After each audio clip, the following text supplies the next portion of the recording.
ଗୋଟେ ସମ୍ଭାବ୍ୟ ବାତ୍ୟା ଆସୁଛି ଓଡିଶାକୁ ବୋଲି କିଛି ଗଣମାଧ୍ୟମ ପ୍ରକାଶ କରୁଛନ୍ତି। ଲୋକ ଡରିବା ଆରମ୍ଭ ହଉଛି ବାତ୍ୟା କଥା ଶୁଣିଲେ। ପ୍ରକୃତ ସତ କଣ? ବଙ୍ଗୋପସାଗରରେ ବର୍ତ୍ତମାନ ପର୍ଯ୍ୟନ୍ତ ଯଦି ଦେଖିବେ କୌଣସି ଘୂର୍ଣ୍ଣିବଳୟ କିମ୍ବା ଲଘୁଚାପ ଫର୍ମେସନ ହେଇନାହିଁ, କିନ୍ତୁ ଯୋଉ ଚାନ୍ସେସ୍ ରହୁଛି କି ଆପଣଙ୍କର 26 କିମ୍ବା 27 ତାରିଖ ବେଳକୁ ଗୋଟେ ଘୂର୍ଣ୍ଣିବଳୟ ସୃଷ୍ଟି ହେଇପାରେ ଏବଂ ଯାହାକି ପରବର୍ତ୍ତୀ ସମୟରେ ଲଘୁଚାପ ଏବଂ ଆଉ କିଛି ମଧ୍ୟ ଅଧିକ ଘନୀଭୂତ ହେବା ପାଇଁ ଆମେ ଯଦି ଦେଖିବା ପାଣିପାଗ ପାରିପାର୍ଶ୍ୱିକ ପାଣିପାଗ ପରିସ୍ଥିତି ତାକୁ ସୁହାଉଛି। କିନ୍ତୁ ବାତ୍ୟା ନେଇ ବର୍ତ୍ତମାନ ଯଦି ଆପଣ ଦେଖିବେ କୌଣସି ସେମିତି ପୂର୍ବାନୁମାନ ନାହିଁ ବଙ୍ଗୋପସାଗରରେ।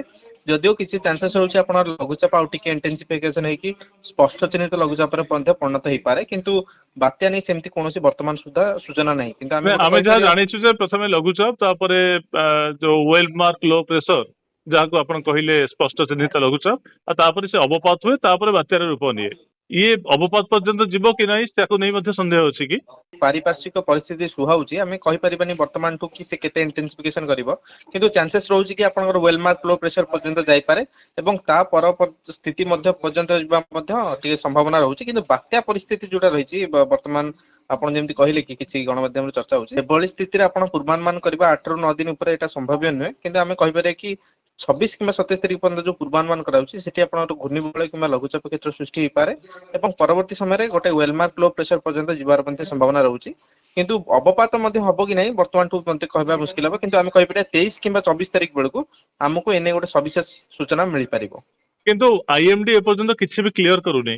ଆଇଏମଡି ର ଆକଳନ ତ ଏପର୍ଯ୍ୟନ୍ତ ବାତ୍ୟା ବା ଅବପାତ ନା ବା ଅବପାତ ହେଇପାରେ ବୋଲି ଆଇଏମଡି ର କିଛି ମାତ୍ରାରେ ଆକଳନ ରହୁଛି। ଆପଣ ଷ୍ଟଡି କରିଥିବେ କଣ କହୁଛି ଆଇଏମଡି। ତାଙ୍କର ଗୋଟେ ୱିକଲି ଆଉଟଲୁକ୍ ପ୍ରକାଶ ପାଇଥାଏ, ସେଥିରେ ଜଣା ପଡୁଛି କି ଆପଣଙ୍କର ଯୋଉ ତାଙ୍କର 7 ଦିନର ସେମାନେ ପୂର୍ବାନୁମାନ ଦେଇଥାନ୍ତି, ସେଥିରୁ ଜଣା ପଡୁଛି 27 କିମ୍ବା 28 ତାରିଖ ବେଳକୁ ଆମର କେନ୍ଦ୍ରୀୟ ବଙ୍ଗୋପସାଗରରେ କମ ସମ୍ଭାବନା ରହୁଛି ଗୋଟେ ଅବପାତର ଫର୍ମେସନ ହବାର, ଯୋଉଟା ଆମେ 0 ରୁ 33% ରହିଲେ ତାକୁ କମ ସମ୍ଭାବନା ବୋଲି ଆମେ କହିଥାଉ।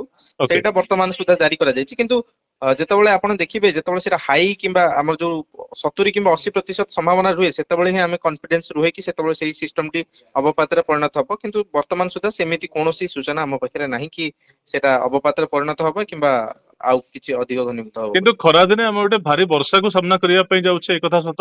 ଯେହେତୁ ଏଇଟା ମୌସୁମୀ ଅନସେଟ ସମୟରେ ଫର୍ମେସନ ହଉଛି, ଆପଣଙ୍କର ସେଇ 28 କିମ୍ବା 29 ବେଳକୁ ଉତ୍ତରାବର୍ତ୍ତୀ ଯେତେ ସବୁ ଜିଲ୍ଲା ରହିଛି ଆପଣଙ୍କର ମୟୂରଭଞ୍ଜ, ବାଲେଶ୍ୱର, କେନ୍ଦ୍ରାପଡା, ଭଦ୍ରକ ଏଇ ସବୁ ପକେଟରେ ଭଲ ବର୍ଷା ହବାର ମଧ୍ୟ ସମ୍ଭାବନା ରହୁଛି। ତ ଅନ୍ୟ ପୂର୍ବ ଓଡିଶା, ଉପକୂଳ ଓଡିଶା ବା ଦକ୍ଷିଣ ଓଡିଶା ଏହା ଉପରେ କିଛି ବିଶେଷ ପ୍ରଭାବ ନାହିଁ? ନାଇଁ, ବର୍ତ୍ତମାନଠୁ କହିବା ମୁସ୍କିଲ ହବ କି କେଉଁ ଜିଲ୍ଲା ମାନଙ୍କରେ ଏହାର ବିଶେଷ ମାନେ ଆମର ପ୍ରଭାବ ରହିବ, କିନ୍ତୁ ଆମେ ଗୋଟେ ଜିନିଷ ଆମେ କହିପାରିବା କି ଉତ୍ତରାବର୍ତ୍ତୀ ଜିଲ୍ଲା ମାନଙ୍କରେ ଏହାର ଅଧିକ ପ୍ରଭାବ ଦେଖିବାକୁ ମିଳିପାରେ। ଦକ୍ଷିଣ ଜିଲ୍ଲା ଏବଂ ଆଉ ଯୋଉ ଆଭ୍ୟନ୍ତରୀଣ ଓଡିଶା ରହିଲା ସେଠି କଣ ପ୍ରଭାବ ରହିବ ଆଗାମୀ ଦିନରେ 23 କିମ୍ବା 24 ତାରିଖ ବେଳକୁ ଏନେଇ ସବିଶେଷ ତଥ୍ୟ ଦିଆଯାଇ ପାରିବ। ତେଣୁ ଗୋଟିଏ କଥା ସ୍ପଷ୍ଟ କରିବେ ଯେ ବାତ୍ୟାର ଆଦୌ ଆଶଙ୍କା ହିଁ ନାହିଁ, ଡରିବାର କୌଣସି କାରଣ ନାହିଁ। ନିଶ୍ଚିନ୍ତ ଭାବେ ବର୍ତ୍ତମାନର ଯୋଉ 7 ଦିନ ଅବଧି ଯୋଉ ଆମର ରହିଛି ଆକଳନ 28 ତାରିଖ ପର୍ଯ୍ୟନ୍ତ, ସେ ପର୍ଯ୍ୟନ୍ତ ଜଣା ପଡୁଛି କି ଆପଣଙ୍କର ଲଘୁଚାପ କିମ୍ବା ଗୋଟେ ସ୍ପଷ୍ଟ ଚିହ୍ନିତ ଲଘୁଚାପ ହେଇପାରେ। ତା ପରବର୍ତ୍ତୀ ପିରିୟଡରେ ଆପଣ ଯେମିତି 29 30 ରେ କଣ ଘଟିବ ସେ ନେଇ ସବିଶେଷ ତଥ୍ୟ ଆଗାମୀ 2 ରୁ 3 ଦିନ ଭିତରେ ଦିଆଯାଇ ପାରିବ।